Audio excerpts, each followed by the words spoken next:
crafty, sneaking, invisible, anemic vampires, not conquered, only sucked dry. Hidden vengefulness, petty envy became master. Everything wretched, intrinsically ailing and invaded by bad feelings, the whole ghetto world of the soul was once on top.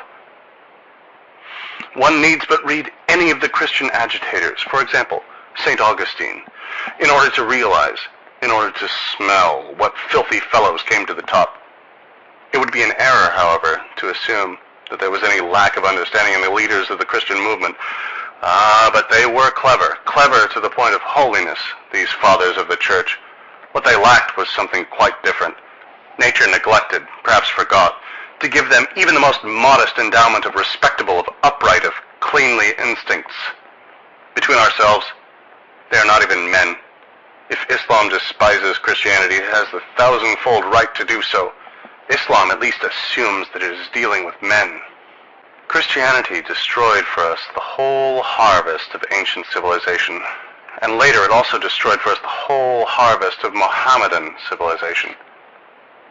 The wonderful culture of the Moors in Spain, which was fundamentally nearer to us and appealed more to our senses and taste than that of Roman Greek, was trampled down, I do not say by what sort of feet. Why? Because it had to thank noble and manly instincts for its origin, because it said yes to life, even to the rare and refined luxuriousness of Moorish life.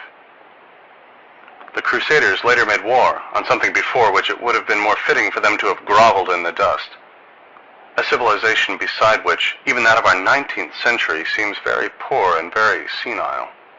What they wanted, of course, was booty. The Orient was rich. Let us put aside our prejudices. The Crusades were a higher form of piracy, nothing more. The German nobility, which is fundamentally a Viking nobility, was in its element there. The Church knew only too well how the German nobility was to be won. The German noble, always the Swiss guard of the Church, always in the service of every bad instinct of the Church, but well paid. Consider the fact that it is precisely the aid of German swords and German blood and valor that has enabled the Church to carry through its war to the death upon everything noble on earth. At this point, a host of painful questions suggest themselves. The German nobility stands outside the history of the higher civilization. The reason is obvious.